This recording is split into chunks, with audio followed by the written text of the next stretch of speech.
game on. So here we have the invasion attacking Naboo. Don't know why they landed so far away, because we already know that the people of Naboo won't start a fight because they don't want to start a war, so they're willing to be invaded without any like objection, which is so dumb. Like, that's one of the things watching it even now I don't understand. It's like, I mean, it turns into a war as soon as they start fighting back, which makes sense. Which makes sense why she doesn't want to do it, but it turned into a war anyway. Like, had she just got involved, people wouldn't have died, the Trade Federation probably would have just been killed anyway, and a war wouldn't have been, and a war maybe would have been avoided. I mean, there's so many ways to look at it. This is one of my favorite levels, because this is, compared to the first two levels, I love this one, because it's like, this is the level where you don't get a lightsaber. And normally when you go through, you just have a lightsaber, you can swing through guys, you have to just run up, you can deflect stuff. But because in this one you don't have a lightsaber, it changes the way that you have to think and approach levels. You now have grappling hooks on all your weapons, which is awesome. Like, and it's just a change of pace, because then it could get tedious had you not had the change of pace. Oh, you didn't get killed. And I feel like that's something they fell into a pit with when they did the Clone Wars game, as well as the Force Awakens game, is they didn't have enough diversity in their levels. And a great game that has a lot of diversity in their levels is the Crash Bandicoot games. Games that I totally want to get the remastered version for on the Switch. I haven't got a Switch yet, but I want to get a Switch, and that's going to be probably the first game I get for it. Just because that game, infamously hard. I'm probably going to play it on this channel if I do get it. Just because it's fun. And as long as you keep going back to the levels where you can farm for lives, or you take the cautious approach and you're like doing everything properly, you shouldn't die an awful lot. Like, you will, because you just have to get good. But once you get good, it's fine. So I'm probably going to play through that game. If I get it, as well as Spyro is another one that I want to get, because Spyro is a game that I grew up with. My cousin had it. Not the cousin I keep talking about. I need to, like, I don't know if people want me saying their names on this channel, because, you know, then it's out on the interwebs, and to a lot of people, that's scary. People can, like, find out where I live because you said my name on the internet. It's like, no, that's not how the internet works. It's like, you're a teenager, you should know this. But it's the fact that we get, like, all this fear-mongering ideas of the internet force-fed to us as kids that we're like, no, the internet's terrifying. It's like, no, it's not. This is actually awesome how quickly, well, not necessarily awesome, but incredible how quickly I'm able to just barrel through these levels. It gives me an hour, but now that I'm playing it, I might end up just being able to beat it in, like, maybe 3, maybe 2 episodes. I think that's the one I have to go down. Because you think about it, last episode I did 2 of the 6 episodes, and then so far in this one, I mean, I'm not that far in. Let's see, I'm maybe 3 minutes in, and I've already completed the level. So using that logic, I should then be able to go through the next one in like 3 minutes. So, you know what? Maybe instead of doing the 15-minute format, jumping on the guy, add an insult to injury. This is a cool scene, because although this game is very comical, this is just, it still keeps that epic look at the ship, this awesome moment. Episode 1, The Phantom Menace, blah blah blah blah blah blah blah blah. Normally I would skip these, but I don't know if there's anyone out there who actually cares to read this stuff. Oh, this is the pod race. This is probably one of my favorite levels. This is probably my favorite level of the first episode. It's just awesome. I mean, there's no way around it. You are just driving. You're racing. And again, diversity in levels. You have barrel through enemies. You have running gun levels. You now have levels where you're in a pod racer and racing around.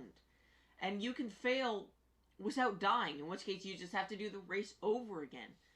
Like, God, there's so much about this game I love. But there are definitely levels in this game that I don't like.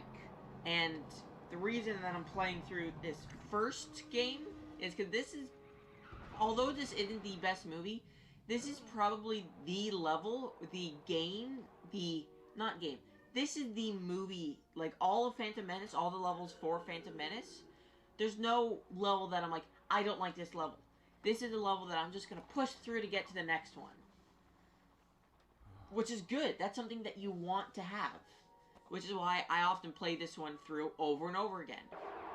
Like this is the fourth level. The one after this is the attack on Naboo, which is really fun. And then you have the fight with Darth Maul, which is awesome. I love how this game has boss fights. Okay, here we go.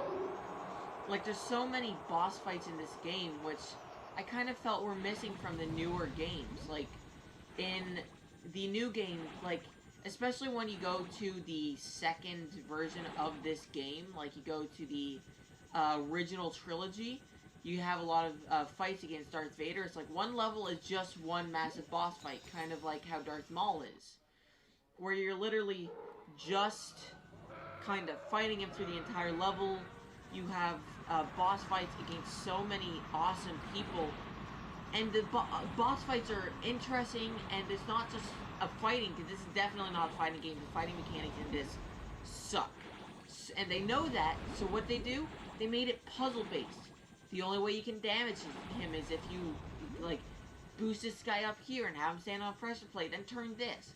So it's puzzles, and that's something that they don't have in new LEGO games. They're just destructive, run and gun, destroy everything you can games. Which are fun, but to a different extent. Because those are games that you can only really enjoy when you're in a destructive mindset. Where these games I can come back to at any point and play and love. Like, especially in the Marvel's Avengers, or Marvel's, Lego Marvel Avengers or Lego Marvel Superheroes.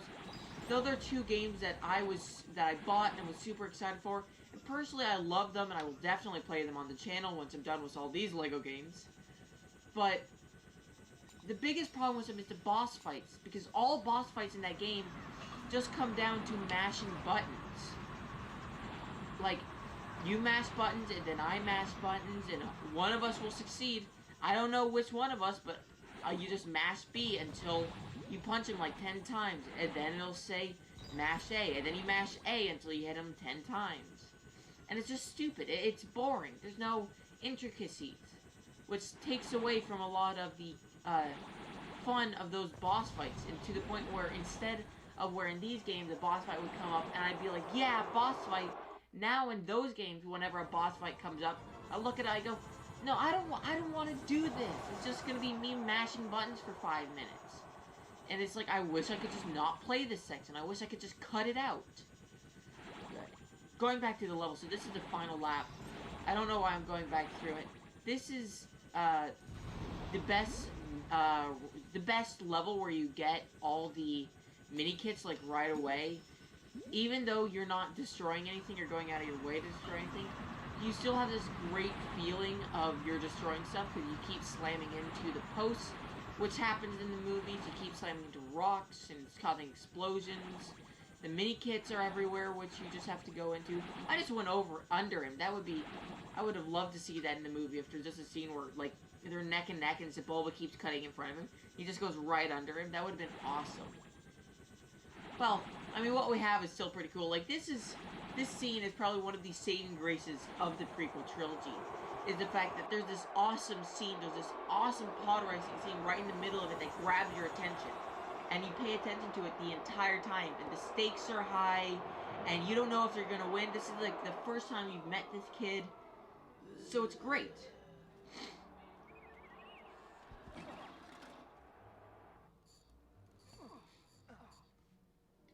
I also love the cutscenes, and that's the problem I have with some new LEGO games, is the fact that with the new LEGO games, the cutscenes don't really add anything. I mean, it's just a LEGO version of the scene. And, like, that's boring. Like, here it's like, they're like being silly and jumping and slamming it and celebrating, and they're emoting with their bodies. Or in the new one, they talk, and they're just, like, walking around talking like normal people, but they're Lego people, so it's just, it doesn't fit. And then their idea of comedy in the new one is just adding stuff that doesn't fit into certain scenes. Like, especially, and the biggest offender in my mind of this is with the new Lego Star Wars The Force Awakens. They would just pop down on scenes and then pop up and they have like a cookie or a banana instead of a gun, or they're holding like an apple, and it's like, and that's their idea of comedy. It's like, but that's not funny. Like having it be like his lightsaber's not working, so one guy does all the work and then he finally gets it working. He's like, I got this. It's like, that's interesting, that's creative. But the fact that they don't have anything like that, like the fact that they don't have anything like that in the new game, it's just disappointing, and it makes me honestly afraid for the fact that they're now making a new game that's going to be all these games, and I don't know if it's going to be a remake or if they're going to make these games more like the newer games. I hope that there's no talking, because in this there's no talking and it's great. It also, these are all actual Lego sets, and being someone who actually got Lego and still collects Lego, it's cool seeing all these actual Lego sets that I have. There's this awesome battle scene.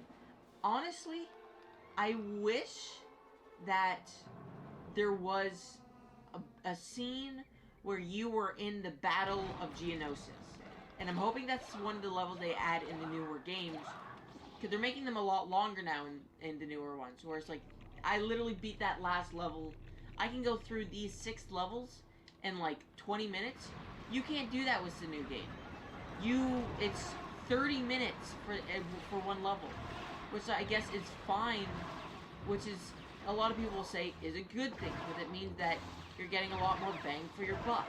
It means that you're then, those like 12 levels, those 6 levels, instead of being like 2 hours, are now like 40 hours. But again, it's like, I don't want, these should be games that I should be able to just run and gun through. Because that's how these levels are designed. And when you can't do that with most of the levels, it's just disappointing to me. Also, but something I do like, and I know, again, I've been shitting on it a lot, so I do have to say something positive. Something I love is the fact that in the new games, there are multiple different ways to solve a problem. And there's multiple different ways that you can build. Like, you can build so many different items.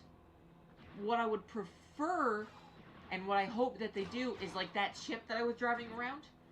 Like, that's one option. And then you could destroy it and use it to build like something totally different.